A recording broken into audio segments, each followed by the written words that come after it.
आज जो हमारे यहाँ पर गेस्ट है उनके 2 मिलियन से ज्यादा सब्सक्राइबर्स हैं यूट्यूब पे और आप सब उनको जानते हैं कूल मित्रा के नाम से। Please give an energetic and warm welcome to the one and only cool मित्रा।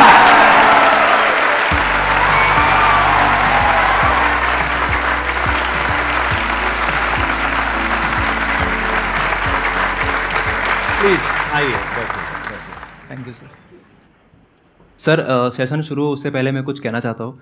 जब मैं 11th क्लास में था तो आपका सेशन देखा था मैंने, अनस्टॉपेबल। उसका मैंने कुछ पार्ट एज इट इज़ लेकर मैंने अपने स्कूल में स्पीच दे दी थी।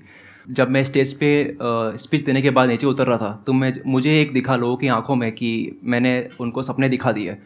तब आप जो कहते हो ना सर कि अंदर की आवाज़ सुनो, अंदर की आवाज़ सुनो, तो उस वक्त स्पीच देने के बाद में जो 5 सेकंड की एक आवाज़ थी मेरे अंदर की, वो मैंने उस वक्त सुनी थी। तो सर जब मैंने चैनल स्टार्ट करा फिर बाद में और चीज़ें होने लगी और आज मैं यहाँ तक पहुँच चुका हूँ उस चीज़ की वजह से, क्योंकि मैंने अंदर की आवाज़ उस वक्त सुनी थी। और आज यहाँ पहुँचा हूँ ना सर, मैं आपको एक बात कहना चाहता हूँ सर कि एक तो जीता जागता एग्जाम्पल आपके सामने है कि आपकी वजह से किसी ने अंदर की आवाज़ सुन के यहाँ तक पहुँचा। दूसरा ये सर, सर आपको लगता है कि आप 2.5 करोड़ सब्सक्राइबर्स को सर्व कर रहे हो, लेकिन सर इससे ज़्यादा है। क्यों? क्योंकि सर आप एक चेन क्रिएट कर रहे हो। आपकी वजह से मेरी लाइफ में बदलाव आया। अब 30 लाख लोगों ने सब्सक्राइब करा, मेरे से भी इंस्पायर होकर या फिर मेरे को देख के और भी कर रहे होगे, 100 साल के बाद भी और भी कर रहे होगे। It's never ending loop sir. तो सर इसका कोई हिसाब नहीं है कि कितने लोगों की लाइफ में बदलाव आपने सर यहाँ से शुरू होकर वो एक ब्लॉकचेन की तरह आगे से आगे फैल रहा है सर।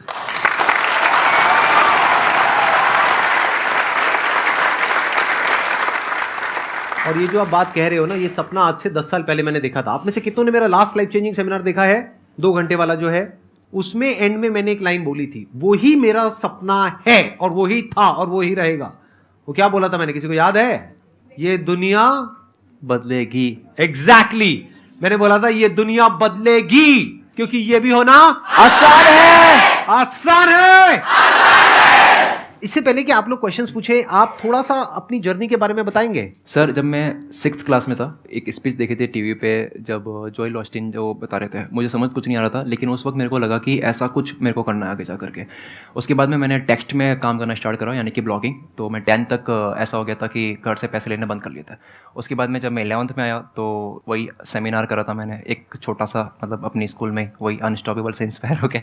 उसके बाद जब मेरे को लगा कि अंदर की आवाज़ मेरी ये है कि मैं अच्छे से ये कर पा रहा हूँ और ऐसा कुछ आई थिंक मैं कर सकता हूँ, तो मैंने अपना यूट्यूब चैनल स्टार्ट करा। फिर जब चैनल स्टार्ट करा तो मैंने कॉपी राइटिंग और सेलिंग ये सब सीखनी स्टार्ट करी। तो अभी एक नंबर ये है कि मैंने 6 महीने में 1 लाख से ज़्यादा कॉपीज़ जो है सेल करी अपने चैनल पे, e book digital version.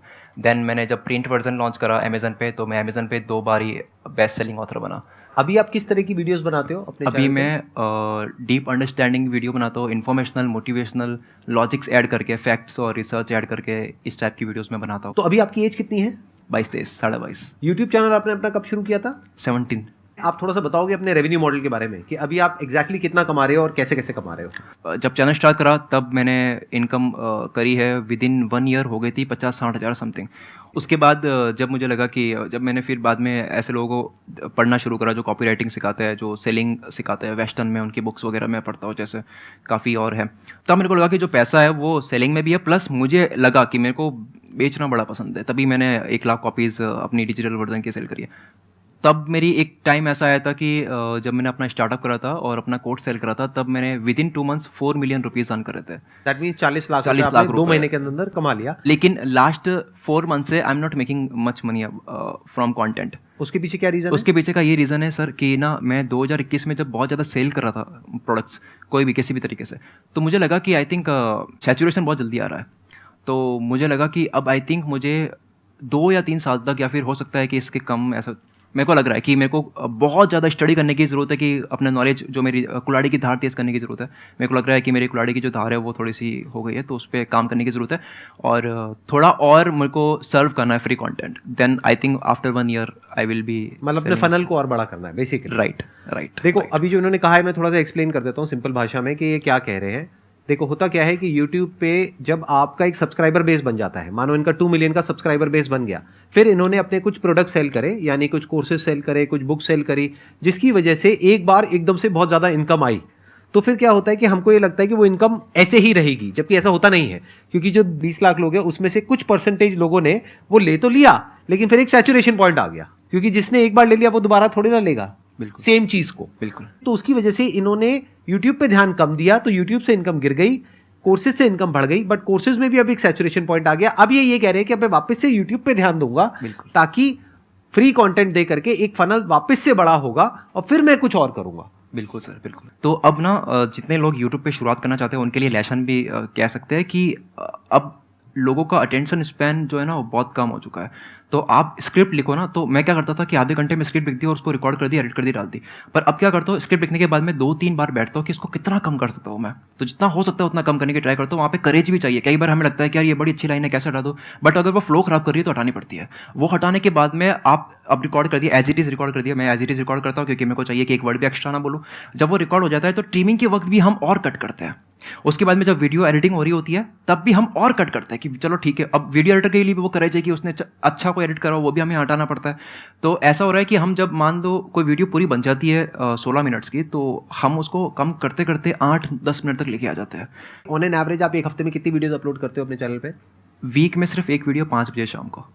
Week में सिर्फ एक वीडियो शाम को 5 बजे? कौन सा? संडे क्यों चूज किया आपने? बस ऐसे ही संडे कर लिया क्योंकि एक तो ये कि मतलब मॉर्निंग करना था, बट इसलिए नहीं करा क्योंकि अगर वीडियो में और गलती हो, अगर और कट शॉट कर सकते हैं तो मॉर्निंग में और बैठूंगा 5 बजे तक उसको और कट करने के लिए। जब मैंने एक वीडियो अपलोड करी थी उसको उसमें मतलब कैरेक्टर्स समझाए हुए मैंने, सुपर हीरोज़ के कैरेक्टर्स, तो वो मेरी फेवरेट वीडियो, दिल के करीब वीडियो थी मेरी, वो काफ़ी टाइम से उसको बचा के रखा था। तो उसको भी मैंने बहुत कट शॉट करा, मतलब जितना हो सकता है उसको कट करा। तो मुझे 4 घंटे लगे सिर्फ हटाने में, ताकि वो एक सिंक, एक कहानी पीछे बनी हुई रहे जो सिर्फ क्रिएटर को पता है उसने क्या करा उस वीडियो के साथ में, लेकिन व्यूअर को समझ नहीं आया कि मैंने कैसे उनको बहुत ज़्यादा एडिक्टिव कर दिया मेरे कंटेंट के लिए। उसके अलावा कंटेंट के लिए मैं अब कंज्यूम बहुत करता हूँ। पहले क्या करता था कि मुझे जो दिख रहा है, मुझे जो समझ आ रहा है वो मैं लिख देता था कि 10 मिनट में लिख दिया फट और दे दिया। बट अब मैं बहुत होमवर्क करता हूँ क्योंकि मैं लोगों को देख रहा हूँ, लोग बहुत मेहनत कर रहे हैं। अब यूट्यूब पे लोग जितनी मेहनत कर रहे हैं ना एक वीडियो को बनाने के लिए, तो उनकी अगर आपको टिकना है यूट्यूब पे तो आपको बहुत मेहनत करने की ज़रूरत है। आपको मतलब एक वीडियो के ऊपर मुझे कई बारी 4-5 दिन लग जाते हैं। कई बारी मैं स्क्रिप्ट को लिखने के बाद में मैं उसको रिकॉर्ड नहीं करता। अगर पूरी हो गई कंप्लीट, मैं रिकॉर्डिंग का दिन दूसरा रखता हूँ ताकि और क्या हो सकता है इसके अंदर बेटर। एक सवाल है सर, बताइए ना सर। जैसे आप एक इंसान कोई भी जवाब देता है या बात करता है 2 चीज़ों से ही करता है, या तो वो प्रेजेंस ऑफ माइंड से बोलता है वो, और सर दूसरा बोलता है कि उसको कितना नॉलेज है, कितना पढ़ा है, अभी ताज़ा कितना पढ़ा हुआ याद है। आई थिंक आपका सर दोनों हो सकता है। बट जब आप सेमिनार सब करते थे तो ज़्यादा क्या होता था सर, आप पूरी प्रिपरेशन करके जाते थे और उसके बाद में एज इट इज़ परफॉर्म करते थे? क्योंकि आपको भी सर उस टाइम ये रहा होगा ना कि अगर 2 घंटे का बहुत बोल दूंगा तो वीडियो अपलोड होनी है, तो कट शॉट आपका भी दिमाग में सर आ रहा होगा। सो मेरा क्वेश्चन ये है कि क्या आप एज इट इज़ बोलते थे या फिर आप चेतना से अपनी ऑन द स्पॉट भी चीज़ें बदल के बोलते थे? जब मैंने शुरुआत करी थी अपने करियर की यूट्यूब में, वैसे तो इसको करियर कहना ठीक नहीं होगा, मेरे पैशन की ये जब मैंने शुरुआत करी थी दिल के तो उस वक्त बेसिकली जो मैं बोलता था, स्पीचेस जितनी भी है मेरी, उसमें कॉम्बिनेशन है, कुछ मैंने कहीं से पढ़ा है, कुछ मेरा अपना एक्सपीरियंस है, और सबका मिक्स एंड मैच करके मैं माइंड मैपिंग करता था। याद मैंने कभी कोई स्पीच नहीं करी, कभी कोई नहीं करी है, कभी नहीं। मतलब एक पेपर के ऊपर माइंड मैप बनता था। ये बिगनिंग है सेशन का, ये मिडिल है, ये एंड है, बिगनिंग में ये पॉइंट है, ये एक वर्ड में लिखा होता था। तो वो माइंड मैप मेरे माइंड में छप जाता था, और फिर जब मैं जाता था स्टेज पे तो वो माइंड मैप पूरा कंप्लीट हो जाता था। सो बेसिकली उस टाइम पे आप कह सकते हो जो रेशियो थी नॉलेज की और एक्सपीरियंस की, दैट वाज 50-50, जिसको आप चेतना वर्ड यूज कर रहे हो। यानी 50% मैंने कहीं बुक से पढ़ा है, कहीं से सीखा है, किसी से सुना है, समझा है, व्हाटएवर। 50% मेरा अपना एक्सपीरियंस। आज की डेट में आप बात करोगे, it's around 99% is my own experience, presence of mind, looking at stuff and saying as it is spontaneously. आपका मैं नोटिस करता हूँ सर, आप बहुत ज़्यादा अपने आप को समझते जा रहे हो, बॉडी को भी, माइंड को भी। आपकी कुछ वीडियोस भी है जहाँ पे आप बॉडी माइंड की भी बात कर रहे हो, और आपने गेस्ट को इनवाइट भी करा है जो एक्सपर्ट है इस फील्ड में, और वो आप समझ भी रहे हो इस चीज़ को। तो सर ये कितना मैटर करता है? ये बॉडी को समझना is like kind of overrated. बहुत सारे ऐसे लोग हुए हैं पास्ट में, अगर आप देखोगे उनकी बॉडी ठीक नहीं थी लेकिन mind wise they were brilliant people. तो it is not a prerequisite कि आपकी बॉडी बहुत फिट होगी तो आप बहुत अच्छा सोच पाओगे। बहुत लोग हैं उनकी बॉडी बहुत फिट है, जब मुंह खोलते हैं तो गंद निकलता है।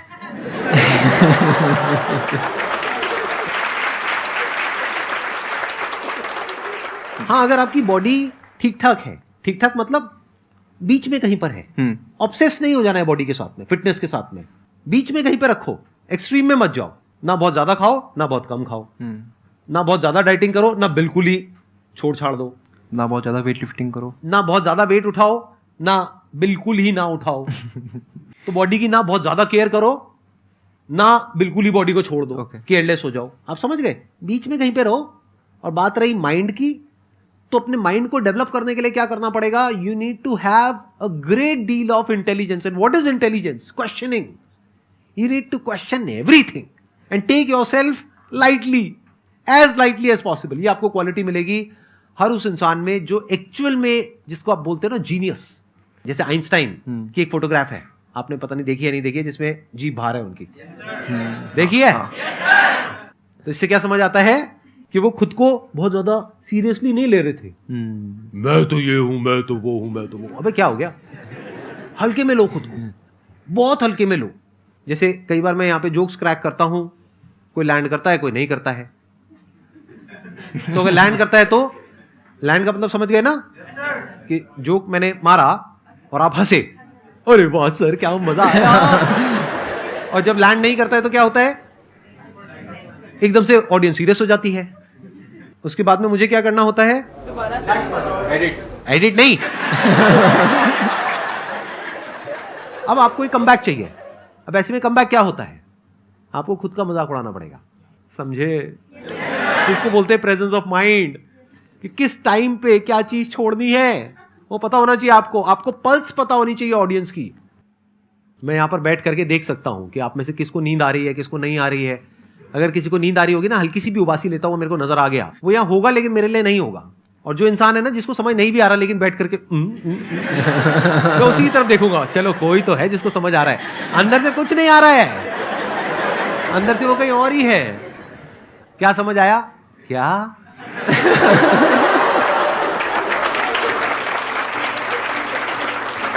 Thank you so much for coming. It was pleasure meeting you and pleasure talking to you.